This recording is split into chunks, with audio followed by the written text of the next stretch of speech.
So আমি এখন ready হয়ে নিয়েছি, আমি আর আমার একটা ফ্রেন্ড যাব আরেকটা ফ্রেন্ডের বার্থডের জন্য কেক আনতে। তো কেক টেক নিয়ে আমরা এখানে চলে এসেছিলাম। আর বার্থডে মানেই তো এখনকার দিনে ডিম ফাটানো, দেন ভূত বানানো, সো আমরাও সেম করেছিলাম আর কি। তো এখানে মনিকা বুঝতে পেরে গেছিলো, আমার যেই ফ্রেন্ডের বার্থডে তার নাম হলো মনিকা। তো মনিকা বুঝতে পেরে গেছিলো এখানে যে কিছু একটা করা হবে।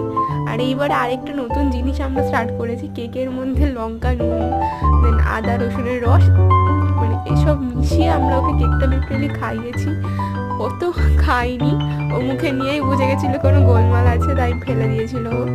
কিন্তু আমরাও খুব খুশি হই ওকে সারপ্রাইজ দিয়ে, বা যার আমাদের তিনজনের মধ্যে যারই বার্থডে থাকুক আমরা তিনজনকে সারপ্রাইজ দিয়ে খুব খুশি হই।